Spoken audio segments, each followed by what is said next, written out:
A young monk thrust the sealed, blood-stained petition across the oak table and did not step back. The archivist caught the wax with gloved fingers, broke the seal, and read a single line that made suspicion push his shoulders forward and his throat tighten. It named God as defendant. Suspicion settled into the archivist's movements. He closed the petition, counted breath, and told Brother Matteo to light another candle because the ink was fresh and the room smelled of iron and old glue. The immediate problem was visible on the page and in the monk's shaking hands. A community had staged a formal accusation against the divine, and that record now lay between the archivist and a decision that would change reputations and rules. The archivist pulled back the corner of the parchment to check the marginal sigils and felt curiosity follow suspicion into study. He spoke without looking up. Brother Matteo, who brought this? Brother Matteo answered with a clipped rasp, a courier from San Havel's master. They begged us to keep it safe. The archivist read the names inked along the margin and found dates and a notary mark. He folded the petition into his coat and slipped the wax fragment into his notebook. His fingers tapped the edge of the paper, a small, controlled repetition that hid a sudden tightening in his jaw. Within 3 sentences, the central problem existed. A convent record accused God, and the archivist had the only complete copy in this scriptorium. He had authority to catalogue, not to prosecute. Suspicion drove him toward one choice, while duty pressed him toward another. He set a rule for himself before he spoke again. Treat the document as evidence, not as blasphemy.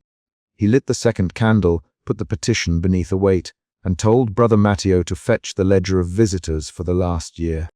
Brother Matteo returned with a slow step. Matteo, the archivist, read the ledger. Brother Matteo read the courier's name aloud and hesitated on a parish name that matched the margin. St. Havel's. Brother Matteo, they had floods and a fever. The petition came with a notary seal. The archivist tapped the ledger once and wrote the parish name onto a scrap of vellum. The image of the sealed verdict, folded and stamped, lodged behind the archivist's ribs like a hard coin. He felt curiosity slide into unease when he noticed a pasted note stitched to the ledger.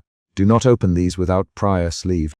He moved with deliberate care to the manuscript table where marginalia clustered like foot traffic around a market stall. The archivist leaned in until the candlelight grazed his glasses and read a line written in a cramped, furious hand. By order of the freeholder and witnesses we indict the throne. He called for Brother Matteo to transcribe the marginalia immediately. Brother Matteo bent over the page and wrote down the phrase, his hand jittering once when a draught blew the candle flame toward the vellum. This is ritual language. The archivist, sliding his finger under a notation. He did not yet call it heresy. He preferred evidence. Matteo, make copies of the marginalia. Seal them again. The monk worked but kept looking up. The archivist watched him and heard another sound, footsteps in the cloister corridor, measured and certain. The presence at the door moved the tone in the room from study to confrontation. At Prior Egnes's chamber, the archivist for access to registers that might contain similar petitions. Prior Egnes closed the door and made him stand in the lamplight while she folded her hands on the table. The archivist presented the petition and the ledger slip. Prior Egnes's face did not show surprise. She showed calculation. Master Archivist, she said, these records are dangerous. He replied, dangerous to whom? The prior's voice hardened, dangerous to the order. Keep them sealed, he appealed, naming the witnesses on the margin and saying the community would need context. She tapped the table with a knuckle. No. We will not display our wounds to travelers. Seal it and leave the matter to God and the chapter. He felt betrayal as a physical cold in his fingers when she shut the ledger and slid it into a cedar box.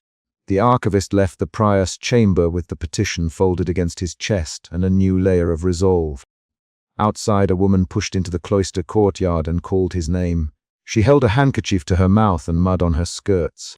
The archivist recognized the set of those eyes. They were raw from sleepless nights. Elsbeth, he said, and she grabbed his sleeve with a grip that left red marks. Read it. A widow Elsbeth read the petition. We held the trial after the river broke our barns, and the priest could not answer the prayers. She spoke with a voice that shifted between pleading and accusation. Elsbeth, we need records. The archivist. She replied, you will read and tell us if we acted right. She forced the petition into his hands. He felt the second emotional shift then. Curiosity had become pressure and an H of responsibility.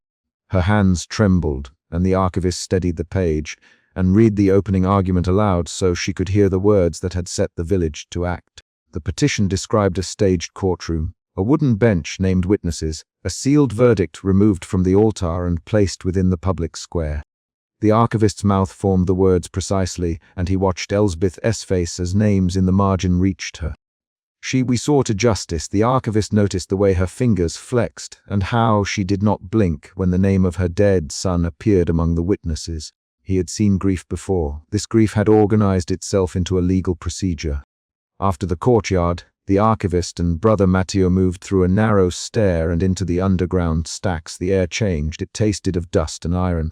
They pulled floor boards and found a wrapped transcript and notarial mark sealed with wax. Brother Matteo blew across the seal and hissed, "There are witness rolls, master." A dozen names and signatures. The archivist held the transcript against his chest and felt the second required emotion shift.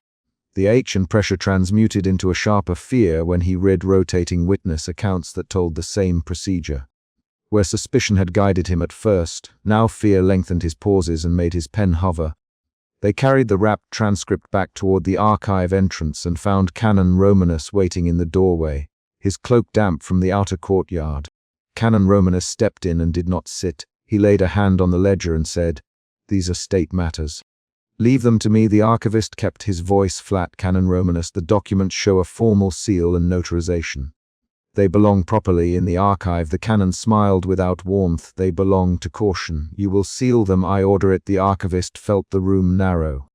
The canon's assertion shifted the emotional scale from fear to anger at the attempt to commandeer facts. At the refectory, the argument sharpened in front of plates and the slow scrape of cutlery.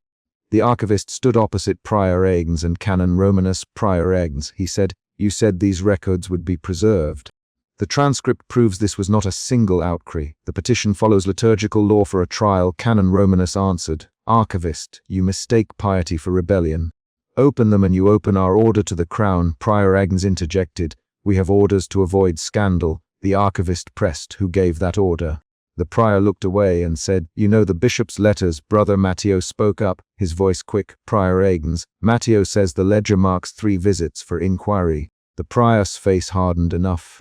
Seal the records now." The archivist watched her withdraw support and felt a different kind of betrayal. She had chosen institutional survival over truth. The archivist did not concede. He moved that night to copy the petition. He set the table in the dim archive chamber and worked by a single candle, his fingers steady. Brother Matteo sat opposite him and copied marginalia with the practiced slowness of someone who had transcribed confessions for years. The archivist's hand trembled once while tracing a witness name. He swallowed and kept writing. They heard footsteps and realized they had not sealed the door. Canon Romanus, a shadow filled the threshold like a blade. "Stop this, Canon Romanus." And the archivist did not fold the page. "Canon Romanus, the archivist, you cannot claim state business and then deny the record. These people gave witness." Canon Romanus stepped forward and reached for the petition. Brother Matteo stood and shoved the canon's hand aside. The canon's fingers tightened around vellum. The archivist grabbed the petition and tried to pull it back. The canon pushed and Brother Matteo pulled. The candle tipped and shook wax onto the tablecloth. Prior Agnes came running, her sleeves torn from hasty movement. The struggle lasted seconds but carried the weight of years. Someone swore, someone cried out. The wax seal split and the verdict fell open onto the table. They read the revealed line together and found words that struck even Canon Romanus silent. The indictment listed counts of neglect and silence and accused the throne of breaking covenants by permitting famine without answer. A hush followed the reading and the archivist felt the final emotional shift that would mark the chapter. Anger and betrayal rippled through the room and hardened into resolve. He looked at Canon Romanus and Prior Agnes and saw their faces change from authority to fear. Brother Matteo's hands were shaking. He touched his throat and said, "We acted like judges. The archivist, we recorded it. We will not let the truth be buried. But Prior Agnes, seal it now. Confiscate what you must. We will answer to the chapter." The canon gathered the documents and ordered the men to carry them away. At the gate of the archive, the archivist found Prior Agnes' hands on the ledger and the canon's cloak as they argued over custody. He leaned in and said, "Prior Agnes, this came from a village. The testimony matters." She looked at him and in a quieter voice said, "It sprang from grief. If we expose it, we expose them to shame." The archivist felt guilt and then a different motion. He understood why she would protect a community from scandal, yet he could not accept erasure of fact. He took a copy he had hidden in his tunic and slipped it beneath his coat while the prior and canon argued about seals and notices.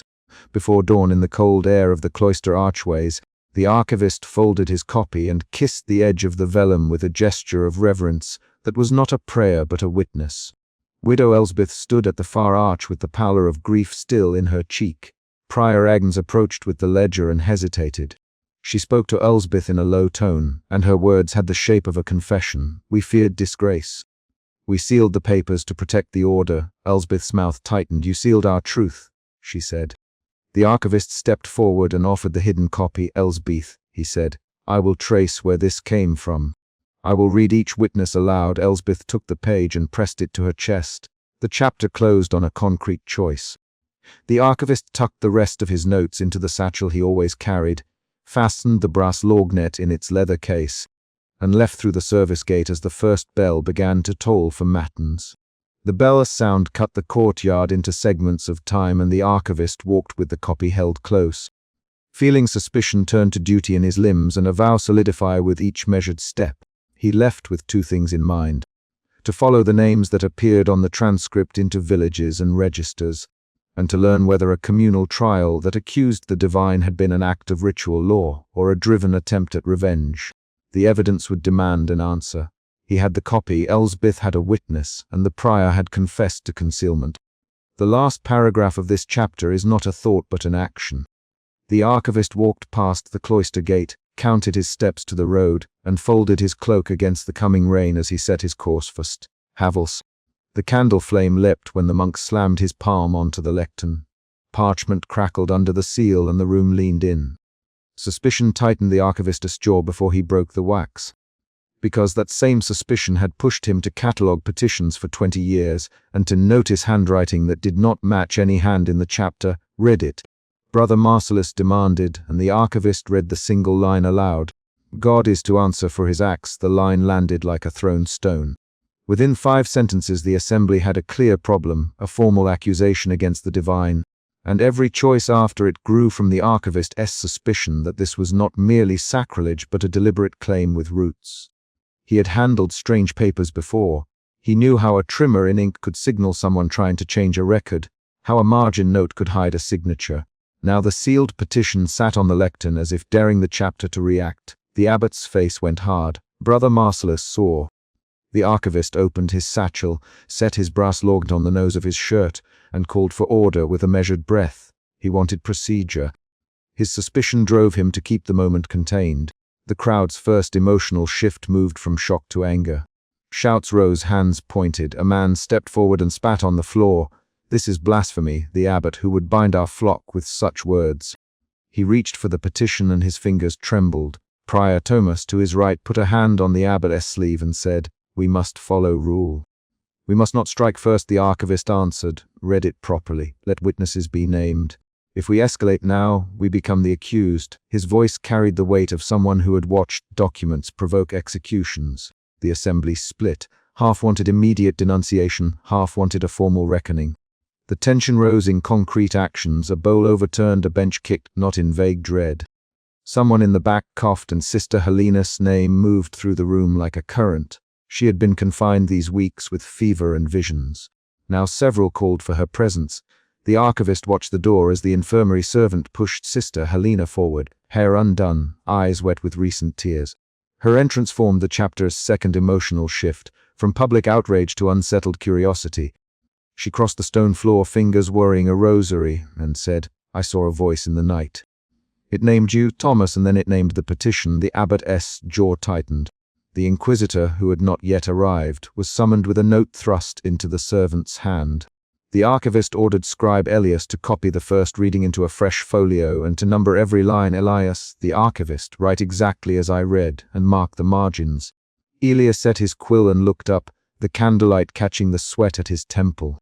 He wrote with precise strokes, and his tiny hands betrayed nervousness as he added the marginalia mark the archivist required. Do not paraphrase, the archivist him.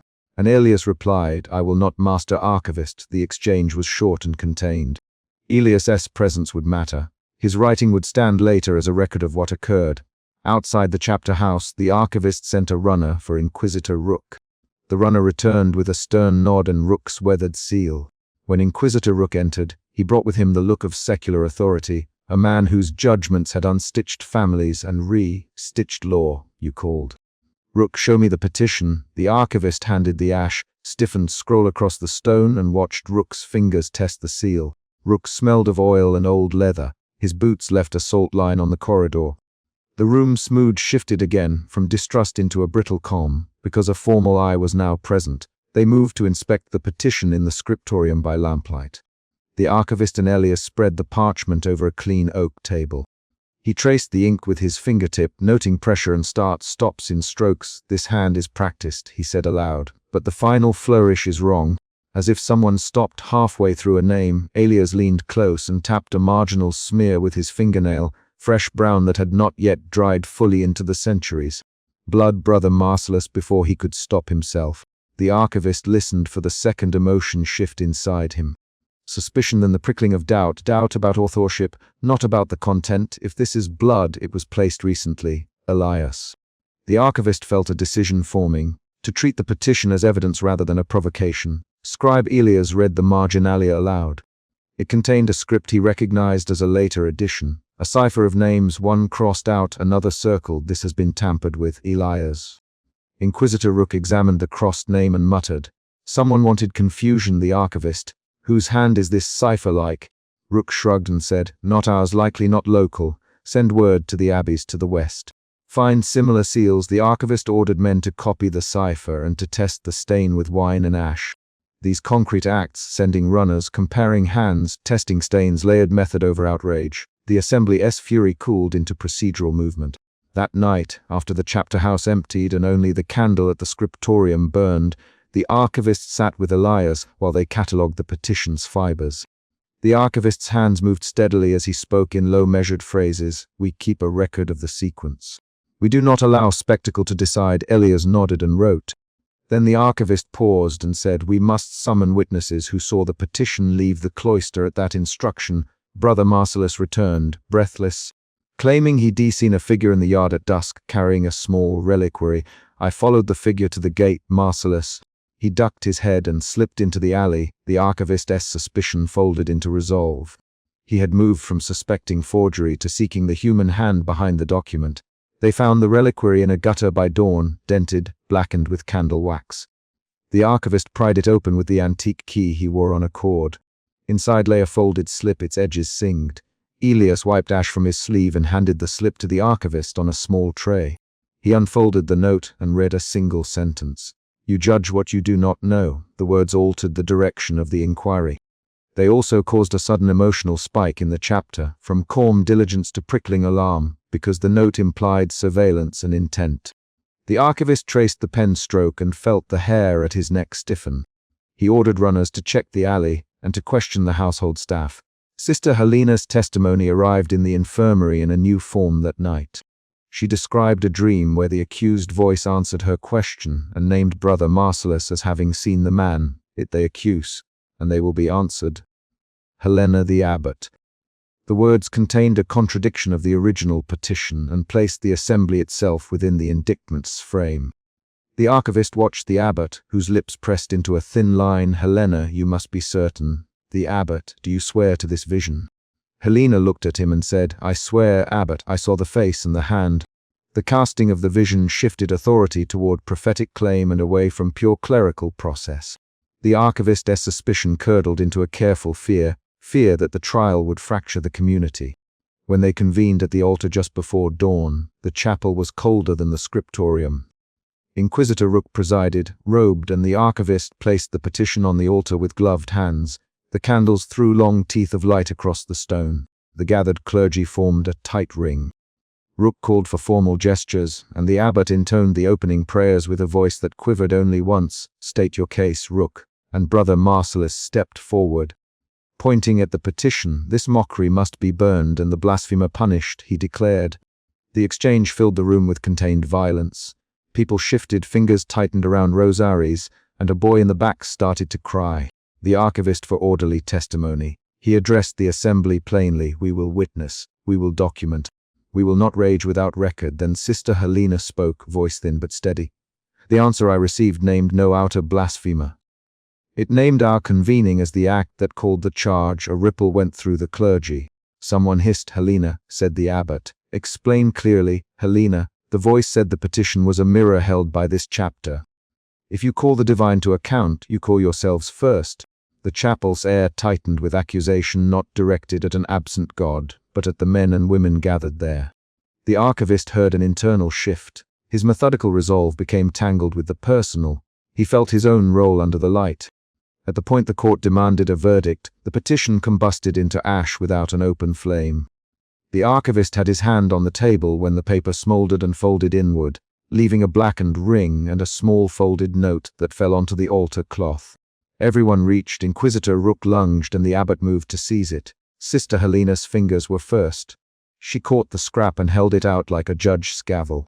Her voice cut through the scramble. "Read it." Elia's hand shaking read the new text aloud.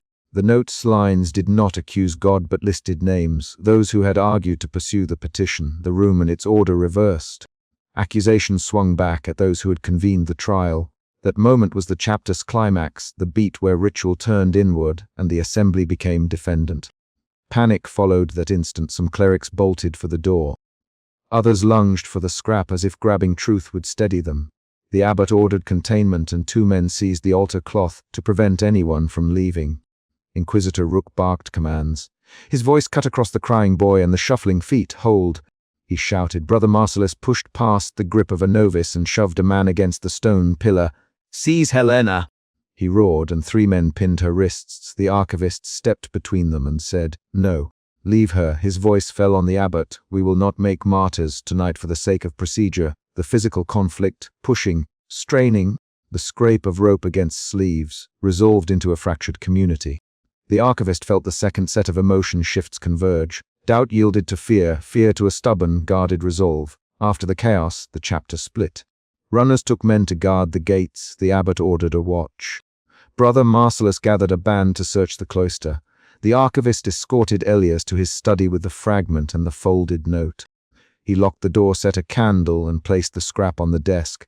For a long time they only listened for footsteps. Elias broke the silence. "What will you do with this?" he asked. The archivist put the scrap beneath a magnifier and traced the ink with a fingertip. "We must protect the inquiry," he said. "We cannot let the assembly burn itself to make a point." Elias looked at him and said, "Are you asking me to hide it?"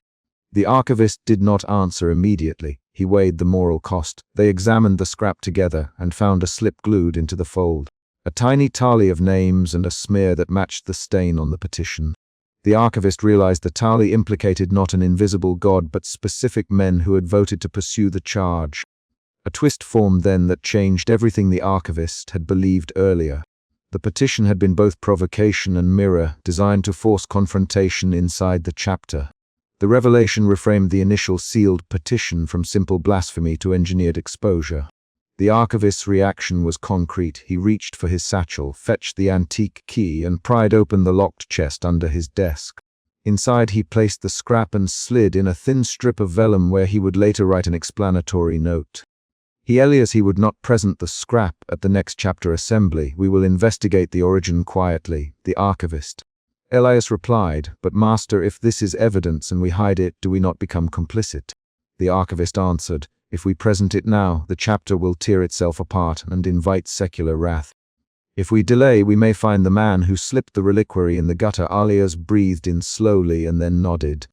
The archivist closed the chest and pushed the false bottom back into place with his thumb. He felt the weight of choice as plainly as he felt the closed lid under his palm. Morning came with runners returning and with an abbot who moved with a face set to a single purpose: containment. Brother Marcellus argued for public confession and for naming the man who had passed the petition. Inquisitor Rook demanded evidence, not spectacle.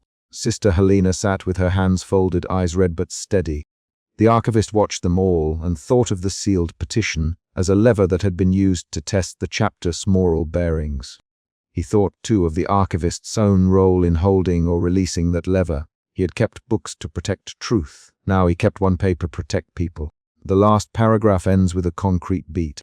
A quiet knock on the archivist's study door and the soft voice of Elias saying, "A rider from the west has returned with a seal like the one on the petition, and the archivist reached for his coat and the brass lorgnette as he said, "Bring him in. We will continue the record." The archivist cleared his throat and read the single, incriminating line while Brother Merrick slammed the wax-sealed petition onto the altar steps. A hush fell like a hand forced over speech. Suspicion had sat in the archivist's bones for weeks, and it governed his hands now as he unfolded the page, locked his eyes on the black ink, and spoke the word that made faces go still. The defendant was named, not God alone, but the institution that bore God's name. The nave smelled of boiled ale and candle wax. The congregation leaned forward. The central problem was visible and immediate. A petition that accused sacred authority of failure, and a scriptorium trail that suggested the accusation was arranged, not accidental.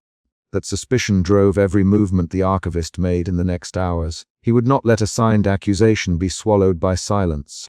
He read in measured phrases so the words could not be dismissed as mutter or mania. "It is written. The church stands accused," he said. "It is written. We call the church to answer." Prior Adric barked. "Stop this." Brother Merrick, "Nothing then." His knuckles whitened around the petition. The archivist's mouth did not tremble. He watched faces. A man with a working scar above his left eye, an old woman's knuckle trimmer, a scribe who had not looked away from his lap. Those exact reactions, tight jaws, sudden swallowing, fingers that smoothed vestments, they were the evidence of a congregation hearing accusation for the first time. Within 2 minutes the first outside event occurred. A voice from the back called the whole thing sacrilege. The call steered the morning into confrontation. Prior Adric rose from a wooden bench and moved toward the altar. "Brother Merrick, who placed this in your hands?" Brother Merrick answered, voice flat, "I delivered it as I was told." The challenge pulled the assembly taut. The archivist felt the first emotion shift. Suspicion sharpened into guarded anxiety when authority moved. He signaled with his thumb toward the sacristy corridor. His intent was to move the assembly into daylight where documents could be shown, not argued away. They walked in a pressed line from nave into scriptorium. Light changed from open windows to narrow high slits. The archivist set the petition on the oak table beside a stack of manuscripts he had selected for comparison. He had arranged those books earlier that week, testing ink color, margin wear, and seal impressions. He removed a pair of brass shears from his satchel and sliced the wax carefully. His fingers moved with a technician's certainty. When the seal cracked, secret lead and a single strip of parchment tumbled out. An external clack, a guard's boot on stone, announced another escalation. The cloister guards had been summoned. Prior Edric demanded proof rather than speech. He leaned in, saying, "Show me where this came from." The archivist opened the petition so the assembly could see the handwriting and the odd compass cipher in the margin. He pointed out a marginal gloss that did not belong. A cramped set of initials and a numeric cipher cut into the parchment's edge. Those initials matched the abbot's private mark, the archivist. And the second emotion shift arrived. Guarded anxiety folded into a cold, mounting outrage among some listeners as they connected the abbot's signet to the petition. Sister Hild shifted in her stool and cleared her throat. Her voice, when it came, held a detail no one expected. "I saw the mark inside the reliquary when it was opened for repairs last month, Sister Hild. No seal should be there alone." Her eyes were steady. A pause after her line became the mini cliffhanger. Was the abbot complicit, or had another used his seal? The room flared with questions. "Edric, the archivist, bring the abbot's ledger." Edric barked orders. 2 cloister guards left at a run. The external event of the ledger's removal forced action. The story could not remain rhetorical.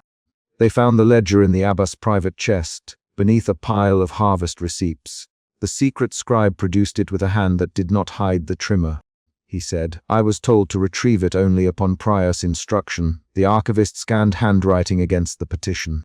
Marginalia matched. A new piece of evidence, an altered ledger entry, was visible where ink had been scraped and overwritten.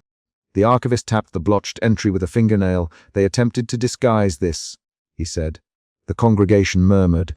Brother Merrick's knees hit the stone as though they had been hollowed out beneath him. The second external event, the ledger's reveal, pushed the conflict outward.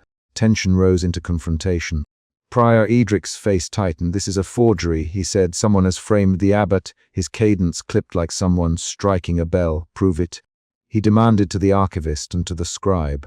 The archivist replied, "Prove it we will, but we must also hear Sister Hild." The chorus of voices built. People began to shout accusations at one another. The archivist stepped between them, palms up, keeping his voice flat. He wanted facts to hold the shape of the moment, not anger. That intention reflected the third emotion shift. Outrage cooled into focused determination as the archivist steered the assembly toward documentary proof rather than immediate punishment. Sister Hild mounted the narrow gallery and described what she had seen. A vision of a ritual in the chapel where a sealed petition lay under a cloth while men swore an oath. She did not use metaphors. She named colors she had seen, an umber cloak, a pale hand flicking a sigil, details that tied the vision to actual persons in the abbey. The archivist direct questions who held the book, he said. Who spoke? Sister Hild, a man I recognized by his sandals. The abbot's steward, Jonas of the East Farms. Jonas was in the nave. He ducked his head and did not deny presence. An external action occurred. Jonas pushed forward with two other men who had been near the choir and demanded to speak. Jonas' voice was thin. I carried receipts, not petitions. He said I handled the reliquary, but I did not touch that seal. The archivist watched Jonas' hands. They were ink-stained from day accounts, not coalesced like a forgus. Then who used the abbot's seal? Prior Edric demanded. Quick argument unfolded. 3 back and forth lines where Edric accused Jonas, Jonas denied, and a petitioner spat that only the abbot's closest men could have access. The requirement for rapid exchanges in a confrontation was met by this confrontation, and it kept the energy moving. The archivist moved the assembly to the scribe's long table and arranged the manuscripts for light comparison. He placed the petition beside the abbot's ledger and used a small glass lens to show hairline abrasions where a different hand had retraced letters. Look here. He instructed the congregation. A single clerk opened these pages with a needle to slip in a cipher. Someone with access and knowledge did this deliberately. He pointed to the cipher. The secret scribe's face went pale. I recognize that notation, the scribe said slowly. It is the mark of a private confraternity. They prepare public spectacles to force confessions, set-ups that make an institution confess its own crimes. They are liturgists for scandal. The revelation changed understanding. An unexpected twist that reframed motive and pointed an organized group rather than the abbot alone. Brother Merrick fell into a chair and forced out the confession the assembly needed. I delivered the petition, he said, but I did not write it. I took it from the dispensing chest when it was unlocked for candles. Someone gave me a key, a neat, thin key, and told me to deliver this on dawn. He looked at Prior Edric. It was a right of justice. The archivist pressed for names. Merrick's jaw worked. The abbot would be confronted and that truth would come free. They used the abbot's seal. They promised I would not be punished. This admission prompted the crucial external event, a confession that redirected blame. Emotion shifted again. Doubt crept into those who had been furious. Some faces relaxed into incredulity, others tightened with betrayal. Prior Edric barked orders to detain Merrick and to search for conspirators. Guards moved to take Merrick away. The congregation split. Some tried to shield the young monk, others urged immediate punishment for sacrilege. The archivist stepped forward and with a quiet, firm voice, asked for patience enough to read the petition in full before any sentence. He took the wax seal fragments and set them in a small bowl. He forced himself to breathe in through his nose, focusing on the cold iron of the bowl and the rasp of parchment under his thumb. These tangible things steadied him.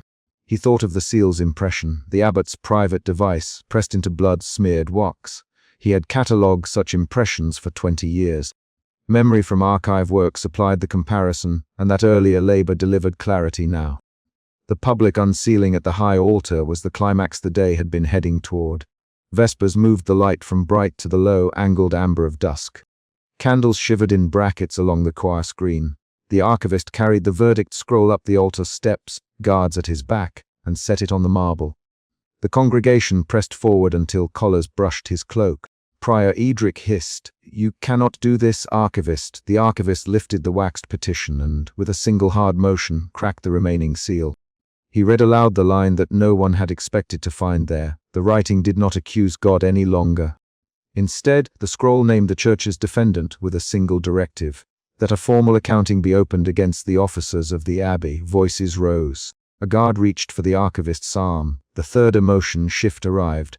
The archivist's steady determination snapped into raw resolve as men reached for his collar. There were blows and push shoulders. Someone struck a pew and a child's cry pierced the cows. Prior Edric shouted, "Seize him for schism." 3 cloister guards lunged. The archivist did not resist physical force. He had prepared for detention. He placed the scroll on the altar and pushed it flat with his hand so that every person could see inked names and charges. "Hear this," he said. Voice low but audible, "Read this and answer the charges publicly. If you do not, the record will speak for itself." The confrontation produced a quick string of short lines. "You cannot, this is mad." "Read it?" "Name them." They collided and a guard's baton cracked a kneeler. The millie became proof of what the petition claimed, a fracture between authority and those who sought remedy. Brother Merrick cried out then, louder than the rest. "It was not my plan," he said. "I was promised protection. I was told the abbot would confess, not be set upon." His plea landed in the room like a thrown coin. Sister Hild ran down the aisle and seized the petition from the altar, holding it up with both hands. "Listen to the words," she demanded. "The petition calls for accounting, not violence. The petition asks the church to answer for failure to protect widows and for secret punishments in the cloister." The assembly heard specifics: names of neglected tenants, dates of punishments, an order signed in an abbreviated hand. Those concrete charges changed the tenor. The argument was no longer purely theological but about real, provable harm. Prior Edric shouted for the archivist to be bound and tried. The crowd divided into shouts. The secret scribe stepped forward with his own interruption. He had found a ledger transfer that confirmed payments to a man named Ranulph, who kept vigil over the abbot's private matters. Ranulph, whose name had not earlier been considered, had signed a receipt for a reliquary repair on the night the abbot's seal was used. That ledger entry moved suspicion outward again and fulfilled a requirement, a twist that changed how the protagonist understood earlier events. Suddenly, the story was no longer about a single forged impression but about a network of actors arranging exposure. The archivist watched Prior Edric order his guards to drag him toward the refectory and thought in concrete terms: how to preserve the documents, how to ensure the public record could not be burned. He loudly, "Who will watch the records when I am detained?" Sister Hild snapped, "I will." She handed the petition to the archivist as guards closed in. The archivist nodded and collected the ledger pages into his satchel, stuffing them into the secret compartment he had built months earlier. An external event, his arrest, opened the chapter into its aftermath. They moved him under guard through the nave threshold where a shattered reliquary lay on the floor, glass and gilt scattered like forgotten coins.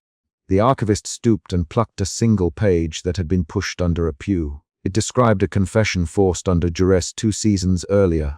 He folded it into his coat. He felt the cold chain of the guard's clasp on his wrist. He did not think of speech or grandeur. He thought of procedures. How to seal, how to list witnesses, how to keep the record safe. That procedural mindset held him steady when fear might have hollowed him out. In the cloister refectory under guard, Brother Merrick finally supplied the missing piece. "A confraternity of laymen and clerks approached me," he said. "They called themselves the custodians of reckoning. They aimed to force the church into transparency by scandal. They promised the abbot's seal would be used to make the case unavoidable." The archivist nothing at first. He listened to Merrick name dates, places, and the steward Jonas' role as courier. The confession refocused the assemblage's motives into something conspiratorial. The archivist realized the accusation against the institution had been opened both from inside grievance and outside manipulation. Prior Edric paced, hitting the table with the heel of his hand. "If this is true," he said, "we will root them out." His voice held command. The archivist watched how Edric's face hardened into a determined plan. Arrests, inquiries, public penance. That determination came with its own risks. It could stop inquiry or weaponize the institution's authority to silence witnesses. The archivist tested Edric with a direct question. "Will you allow full public reading, Edric? Or do you wish to handle this within cloister walls?"